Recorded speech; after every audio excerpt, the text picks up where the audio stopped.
রচনা প্রতিযোগিতায় বাংলাদেশের মধ্যে প্রথম স্থান অর্জন করল কালিহাতীর খিলদা স্কুলের ছাত্র আব্দুল রহিম। সে নবম শ্রেণীর ছাত্র।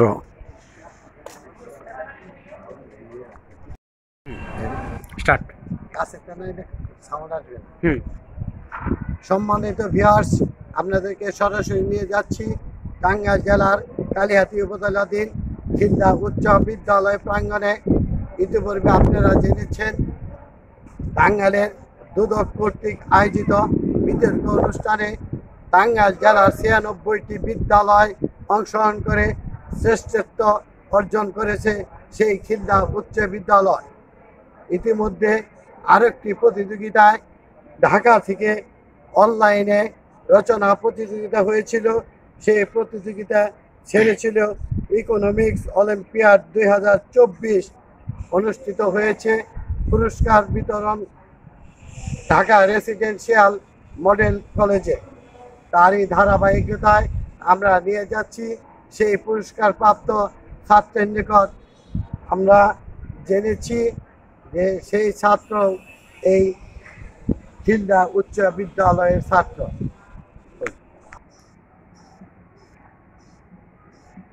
অত্র বিদ্যালয়ের প্রধান শিক্ষক আপনার নিকট জানতে চাচ্ছি, আপনি আপনার নাম পরিচয় সহ দু চারটি কথা ছাত্রের সম্পর্কে সম্মানিত ভিউয়ার্সদের মাঝে তোলার জন্য সবিনয় অনুরোধ করছি। আসসালামু আলাইকুম। আমি মোহাম্মদ আকবর হোসেন, প্রধান শিক্ষক খিলদা উচ্চ বিদ্যালয় কালিহাতী টাঙ্গাইল। ইতিপূর্বে আমার এই অত্র বিদ্যালয় থেকে দুদকের উপর বিতর্কিত প্রতিযোগিতা অনুষ্ঠানে ৯৬টি প্রতিষ্ঠান প্রতিযোগিতায় অংশগ্রহণ করে অত্র বিদ্যালয়ের তার্কিক দল শ্রেষ্ঠত্ব অর্জন করেছে। সেটার কালিহাতী উপজেলার এমপি মহোদয়ের উপস্থিতিতে তাদেরকে অভিনন্দন জ্ঞাপন করা হয়েছে এবং পুরস্কৃত করা হয়েছে। অতঃপর অত্র বিদ্যালয়ের নবম শ্রেণীর আরেকজন ছাত্র আব্দুল রহিম, সে ঢাকাতে একটি প্রতিযোগিতায় অনলাইন প্রতিযোগিতায় অংশগ্রহণ করে সেই প্রতিযোগিতায় সে শ্রেষ্ঠত্ব অর্জন করেছে। তার সার্টিফিকেট এবং ক্রেস্ট আমাদের হাতে। এখানে উপস্থিত আছেন আমার অত্র বিদ্যালয়ের ম্যানেজিং কমিটির সদস্যবৃন্দ এবং সেই বিজয়ী শিক্ষার্থী। সবাইকে ধন্যবাদ। আসসালামু আলাইকুম রহমতুল্লাহ। ধন্যবাদ প্রধান শিক্ষক মহোদয়কে। আমরা আপনাদের কাছে নিয়ে যাচ্ছি সেই ছাত্র যিনি অত্র বিদ্যালয়ের মুখ উজ্জ্বল করেছে। তোমার নাম কি?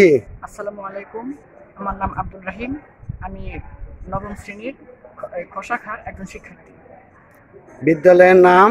আমার বিদ্যালয়ের নাম খিলদা উচ্চ বিদ্যালয়। এই যে পুরস্কার নিয়ে স্কুলের মুখ উজ্জ্বল করেছ, সেখানে কি প্রতিযোগিতা হয়েছিল? জি, সেখানে প্রতিযোগিতার বিষয় ছিল রচনা লেখন। তো রচনা লেখন প্রতিযোগিতায় আমি প্রথম স্থান অধিকার করি এবং গত ৮ তারিখ ঢাকা রেসিডেন্সিয়াল মডেল কলেজে এটার পুরস্কার বিতরণী করা হয়।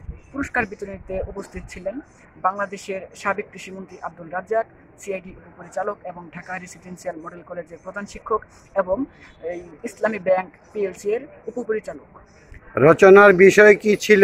রচনার বিষয় ছিল তোমার শিক্ষা প্রতিষ্ঠান বা ইউর এডুকেশনাল ইনস্টিটিউট। এটা মাধ্যম ছিল, ভাষা কি? ভাষা ছিল ২ ভাষাতে লেখা যেতে পারতো, একটা ছিল বাংলা আর একটা ইংলিশ। তো আমি ইংলিশে লিখেছি। কত ওয়ার্ডের মধ্যে তুমি লিখেছ? জি, এই ওয়ার্ড কাউন্ট ছিল ৭০০, তবে আমি ৫৬৪ ওয়ার্ডের মধ্যেই পুরো রচনাটা সম্পন্ন করেছি। ধন্যবাদ। আজকে যে শিশু আগামীকালের সেই ভবিষ্যৎ, তারই ধারাবাহিকতায় খিলদা